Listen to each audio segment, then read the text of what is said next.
жилой недвижимости Украины благодаря статистическим данным, которые мне любезно предоставляет компания Олимп Консалтинг.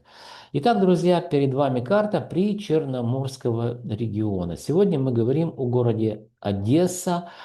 Причерноморский регион, как вы видите, входят три крупных областных города-центра. Это Николаев, Херсон, Одесса. Смотрим, друзья, на легенду карты. Вот здесь показываю указкой. Это такие обобщенные, сводные данные о том, что произошло в течение месяца на рынке жилой недвижимости по сегментам. Это первичный рынок, вторичный рынок и в соответствии с классификацией как по первичному, так и по вторичному рынку. Давайте начнем с населением, друзья. Население довоенное, это официальная статистика. Я думаю, сейчас в Одессе живет на 200 тысяч, наверное, как минимум меньше. Может быть, ошибаюсь, напишите. То есть я предполагаю, что 700 тысяч сейчас население города Одесса. Количество предложений. Это объекты, которые попали в наше поле зрения, которые мы мониторим. Это первичный, вторичный рынок. В марте месяце это 36 300 объектов жилой недвижимости, первичный и вторичный рынок, друзья. То есть о чем говорят вот эти предложения для продажи? Это говорит о том, что выборка, которую мы сейчас будем с вами рассматривать, выборка – это совокупность данных, которые попали вот в данную выборку или совокупность квартир, да, определенного класса и, так сказать, типа попали в выборку. Так вот, она абсолютно репрезентативна. То есть, ну, попробуйте, найдите еще в пространстве, так сказать, интернет людей, которые бы могли вам показывать статистику, опираясь на такие большие цифры. Я это без хвастовства, то есть я просто как бы констатирую факт, который на сегодняшний день привожу в качестве аргумента.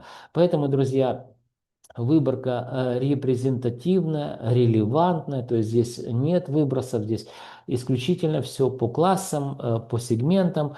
И, конечно же, ну, вот я как человек, который занимаюсь наукой, да, я понимаю, что количество предложений, которые выше, там, условно говоря, несколько тысяч, они, предложения, это квартиры, выставленные для продажи, они дают более на выходе результат как правильный или похожий на тот результат, который соответствует рыночной стоимости квадратного метра недвижимости. Ну вот так где-то, наверное. Извините, что долго, да. Дальше. Социальное жилье.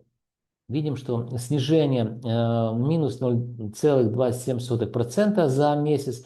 Друзья, напомню, что это второй месяц, февраль, март месяц в городе Одесса по данному классу жилья мы стали наблюдать снижение стоимости квадратного метра. Но потом мы поговорим как бы в целом о том, когда будем подводить итоги, что все-таки происходит с недвижимостью. Социальное жилье, аренда, друзья. За месяц продолжает, не за месяц, а за квартал, сравниваем четвертый квартал 2025 года с первым кварталом 2026 года, это долгосрочная аренда, показала нам динамику продолжающего роста, плюс 1,23%.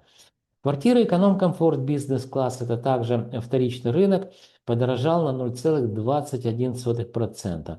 А вот дальше, друзья, вот смотрите, все, вот мне кажется, становится очень понятно и закономерно. Но не может в городе Одесса, которую, несмотря на то, что шикарное, великолепное море, черное, да, но при всех тех ужасах войны, которые там происходят, ну просто невозможно предположить себе, что недвижимость дорожала. Ну не может в городе, в который постоянно 24 на 24 обрабатывается всеми возможными видами, так сказать, этих бомб, беспилотников и всякой остальной херни, которая летает, да, говорить, что в этом городе недвижимость растет.